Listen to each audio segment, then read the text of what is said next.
ഏറ്റവും വലിയ വിഷം ആരാണെന്ന് ചോദിച്ചാൽ അത് ഈ അബിയും ഒനീലുമാണ്.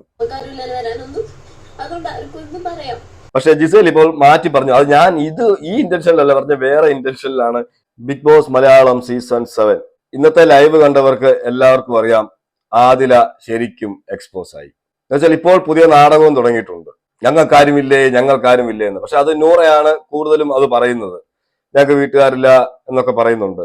ഇവിടെ ഫാമിലി വീക്ക് തുടങ്ങിക്കഴിഞ്ഞാൽ ഫാമിലിയിൽ നിന്ന് വരാൻ ആരുമില്ല എന്നൊക്കെ പറഞ്ഞിട്ട് കരയുന്നുണ്ട്. ഇതെന്തോ നമ്മളൊക്കെ വരുത്തി വെച്ച പോലെയാണ് അവിടെ കിടന്ന് കരയുന്നത് കണ്ടു കഴിഞ്ഞാൽ. ഇവരെ കേരളത്തിലുള്ള ജനങ്ങളൊക്കെ ഇഷ്ടപ്പെട്ട് വരികയായിരുന്നു. പ്രത്യേകിച്ച് നൂറയോട് ഇപ്പൊ ആർക്കും അങ്ങനെ വലിയ ദേഷ്യമൊന്നും ഇല്ല. പക്ഷെ ഈ ആദിലയുടെ വിഷം കുത്തലിൽ നൂറ പെട്ടുപോകുമോ എന്നുള്ളൊരു ഭയമാണ്. ഷാനവാസിന്റെ ഇഷ്യൂ, ആ ഇഷ്യൂ ഇപ്പോൾ അവിടെ ഉണ്ടാകാൻ കാരണക്കാരിയായത് ഈ ആദിലയാണെന്ന് തുറന്നു പറഞ്ഞിരിക്കുകയാണ് ബിന്നി, അനുമോള്. അതുപോലെ തന്നെ ഈ ആദില പലരോടും പോയിട്ട് നിങ്ങൾക്ക് നിവിനിൽ നിന്നും ഇങ്ങനെയുള്ള വിഷയങ്ങൾ ഉണ്ടായിട്ടുണ്ടോ എന്നൊക്കെ ചോദിക്കുന്നുണ്ടായിരുന്നു. അതും ഇന്ന് വെളിയിൽ വന്നു. നിവിനുമായിട്ടുള്ള ഒരു ഇഷ്യൂവിൽ നിവിനെ കുറിക്കാൻ വേണ്ടിയിട്ട് ഈ ഷാനവാസിനെ പോയി ബൂസ്റ്റ് ചെയ്ത് ഇതിലേക്ക് തള്ളി വിട്ടത് ഈ പറഞ്ഞ ആദിലയായിരുന്നു. ഇതെല്ലാം നമ്മൾ നേരത്തെ പറഞ്ഞതാണ് വീഡിയോയിൽ. പക്ഷെ ആദില ഇതൊന്നും ഞാൻ ചെയ്തിട്ടില്ല എന്നുള്ള രീതിയിൽ മറ്റുള്ളവരുടെ മുന്നിൽ നല്ല പിള്ള കളിക്കുകയായിരുന്നു. ഇന്ന് അത് ശരിക്കും ബിന്നി കൊടുത്തിട്ടുണ്ട്. ബിന്നി പറയുന്നുണ്ട്, കുത്തിത്തിരിപ്പേ എന്ന് പറഞ്ഞ് എന്നെ പലരും പറയുന്നത് ഞാൻ കേട്ടിട്ടുണ്ട്. പക്ഷേ ശരിക്കും ഇവിടെ കുത്തിത്തിരിപ്പ് നടത്തിക്കൊണ്ടിരിക്കുന്നത് ആദിലയാണെന്ന് പറഞ്ഞിട്ട് കുറച്ച് കാര്യങ്ങൾ അങ്ങോട്ട് പറഞ്ഞു. ബിന്നിയോട് പറഞ്ഞ കാര്യങ്ങള്, അതുപോലെ തന്നെ നവീനെ കുറിച്ച് പറഞ്ഞ കാര്യങ്ങള് എല്ലാം അങ്ങ് വെട്ടി തുറന്ന് പറഞ്ഞു. ശരിക്കും എക്സ്പോസ് ആയി. എന്തോ പറയണമെന്ന് പോലും അറിയാതെ മുഖമൊക്കെ അങ്ങ് മാറി വല്ലാത്ത അവസ്ഥയിലായി. ഞാൻ പിടിക്കപ്പെട്ടു എന്നുള്ളൊരു അവസ്ഥ ഉണ്ടല്ലോ, പലനാൾ കള്ളൻ ഒരു നാൾ പിടിയിൽ എന്ന് പറഞ്ഞ പോലെ പിടിക്കപ്പെട്ടപ്പോൾ അവിടെ നിന്ന് പതറുന്ന ഒരു ആദിലയെ നമുക്ക് കാണാൻ കഴിഞ്ഞു. അതുപോലെ തന്നെ ബിന്നി പറഞ്ഞൊരു കാര്യമുണ്ട്, റിയാസ് വന്നതിന് ശേഷമാണ് ഇവരുടെ ഒരു മാറ്റം കണ്ടതെന്ന്. ഇന്ന് രാവിലെ ഞാൻ ഒരു വീഡിയോയിൽ ഞാനത് പറഞ്ഞിട്ടുണ്ടായിരുന്നു, നിങ്ങൾക്ക് പോയി കണ്ടാൽ അറിയാം. ഞാനത് കൃത്യമായിട്ട് പറഞ്ഞിരുന്നു എന്തുകൊണ്ടാണ് റിയാസ് വന്നതിന് ശേഷം ഇങ്ങനെയൊക്കെ സംഭവിച്ചത് എന്നുള്ളത്. ഓക്കെ, ഇവര് ബെഡ്റൂമിൽ പോയിരുന്ന് സംസാരിക്കുമ്പോൾ ഇവരുടെ ആദികളാണ് പറയുന്നത്. എന്ന് വെച്ചാൽ ഞങ്ങൾക്ക് ആരുമില്ല, ഞങ്ങളെ സ്നേഹിക്കാൻ ആരുമില്ല, ഞങ്ങൾക്ക് വീട്ടിൽ നിന്ന് ഇപ്പൊ ഇവിടെ ഒരു ഫാമിലി ടാസ്ക് വന്നു കഴിഞ്ഞാൽ ഞങ്ങളെ വീട്ടിൽ നിന്ന് വരാൻ ആരുമില്ല എന്നൊക്കെ പറഞ്ഞ് അവിടെ കുറച്ച് കരയുന്നൊക്കെ ഉണ്ട്. ഇതിനൊന്നും നമ്മൾ കുറ്റം പറയുന്നില്ല. പക്ഷേ ഞാൻ നേരത്തെ പറഞ്ഞതുപോലെ ഇതൊക്കെ ഇവര് സ്വന്തം ഇഷ്ടപ്രകാരമല്ലേ ഇറങ്ങിപ്പോയത്. വീട്ടുകാരെ വിട്ടിട്ട് ഈ പറയുന്ന ഇവർ രണ്ടുപേരാണെങ്കിലും വീട്ടുകാരെ വിട്ടിട്ട് ഇവരുടെ ഇഷ്ടപ്രകാരം പോയവരല്ലേ. പിന്നെ എന്തിനാണ് ഇതെല്ലാം തരണം ചെയ്യാം എന്നുള്ള ധൈര്യത്തോടു കൂടി ഇറങ്ങിപ്പോയത്? പിന്നെ എന്തിനാണ് ഇവിടെ വന്ന് ഇങ്ങനെ സംസാരിക്കുന്നത്? ഓക്കെ, വിഷമങ്ങൾ ഉണ്ടാവും, എല്ലാവർക്കും ഉണ്ടാവും. പക്ഷെ നൂറയ്ക്ക് ഈ ആദില കളിക്കുന്ന ഈ ഗെയിം മനസ്സിലായിട്ടില്ല എന്തുവാണെന്നുള്ളത്. ഇനി വീട്ടിൽ വന്നിരുന്നൊക്കെ കാണുമ്പോഴേ മനസ്സിലാവും ആദിലയായിരുന്നു പ്രശ്നം എന്നുള്ളത്.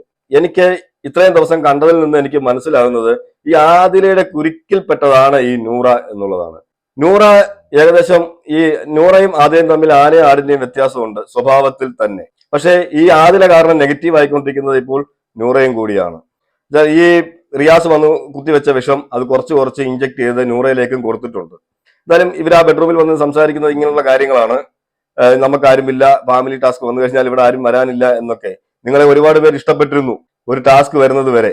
ആ ടാസ്കിൽ റിയാസ് വന്ന് കയറിയതിനു ശേഷം, അതുപോലെ ശോഭ റിയാസ്, അതായത് ശോഭ അത്രയ്ക്ക് ഇമ്പാക്ട് ഉണ്ടാക്കിയില്ല എന്ന് പറഞ്ഞാലും ഇവരുടെ ഇടയിൽ ഒരു ആത്മവിശ്വാസം കൊടുക്കാൻ ഇവർക്ക് പറ്റിയായിരുന്നു. ഇവർക്ക് ഒരു ആത്മവിശ്വാസം ഉണ്ടാക്കി കൊടുക്കാൻ. പക്ഷെ അതിനുശേഷം വന്ന റിയാസ് ഇവരെ മൊത്തമായിട്ട് കളി അങ്ങ് മാറ്റി.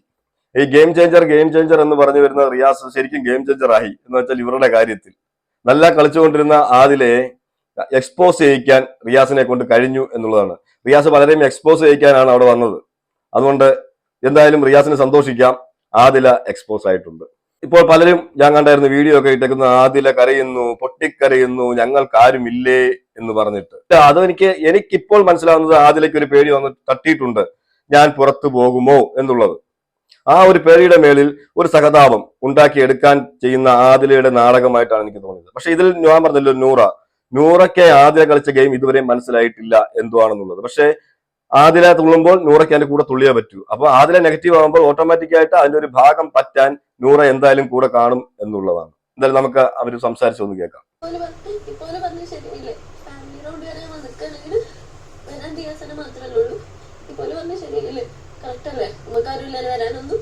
അതുകൊണ്ട് ആർക്കും പറയാം, എന്ത് തോന്നിയ ദിവസം വേണമെങ്കിലും പറയാം, ഒരു പ്രശ്നവുമില്ല. ഇതില് നൂറ അവിടെ സംസാരിക്കുമ്പോൾ ആദില അവിടെ കിടക്കുകയാണ്. എന്നുവെച്ചാൽ നൂറയാണ് ഇങ്ങനെ കരഞ്ഞുകൊണ്ട് സംസാരിക്കുന്നത്. പക്ഷെ ആദിലയ്ക്കറിയാം ആദിലയാണ് ഇതിന് കാരണക്കാരി എന്നുള്ളത്. പക്ഷെ ആദില അവിടെ അത് നൂറയിൽ കാണിക്കുന്നില്ല എന്നുള്ളതാണ്. നൂറയെ അപ്പോഴും ധരിപ്പിച്ചുകൊണ്ടിരിക്കുന്നത് നമ്മളെ ഭാഗം ക്ലിയർ ആയിരുന്നു, ഈ കാണുന്നവരുടെ കണ്ണിലാണ് കുരു എന്ന് പറയുന്ന പോലെ ഈ കാണുന്നവരാണ് പ്രശ്നക്കാര്, ഇല്ലെങ്കിൽ ഇവിടെ ഉള്ളവരാണ് പ്രശ്നക്കാര് എന്നാണ്.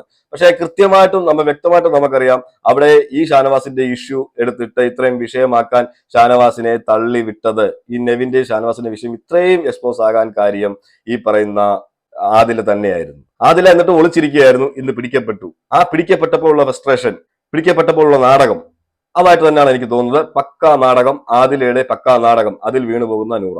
ഈ വിഷയം ഇപ്പോഴും ചർച്ചയാണ്. ഷാനവാസിന്റെയും ഈ പറയുന്ന നെവിന്റെയും വിഷയം ഇപ്പോഴും വലിയ ചർച്ചകളും ഇപ്പോഴും വഴക്കുകളും നടക്കുവാണ് വീട്ടിനകത്ത്. എന്നുവെച്ചാൽ ഷാനവാസിനെ ഒറ്റ തിരിഞ്ഞ് ആക്രമിക്കുന്നു എല്ലാവരും കൂടി. പക്ഷെ എന്നാലും ഷാനവാസ് അവിടെ പിടിച്ചു നിൽക്കുന്നു എന്നുള്ളതാണ് വിൽ പവർ എന്ന് പറയുന്നത്. ശരിക്കും ഒരു ബി മെറ്റീരിയൽ, ബിഗ് ബോസിന് വേണ്ട ഒരു മെറ്റീരിയലിനെ കണ്ടു കിട്ടിയത് 50 ദിവസം അടുക്കുമ്പോഴാണ് എന്നേ ഞാൻ പറയത്തുള്ളൂ. എന്ന് വെച്ചാൽ ഷാനവാസ് അതുപോലെയാണ്, ഒരു ബിബി മെറ്റീരിയൽ തന്നെയാണ്. വെച്ചാൽ ഇത്രയും പേരോട് അടിച്ചു നിൽക്കുക എന്ന് പറഞ്ഞാൽ എല്ലാരെയും ഓരോന്ന് പറഞ്ഞ് അടിച്ചിരുത്തുന്നുണ്ട്. അതിനിടയ്ക്കാണ് ഞാൻ നേരത്തെ എന്റെ വീഡിയോ പറഞ്ഞിട്ടുണ്ട് അബിയെ കുറിച്ചുള്ള നിങ്ങളുടെ അഭിപ്രായങ്ങൾ നിങ്ങളൊന്ന് കമന്റ് ചെയ്യണം.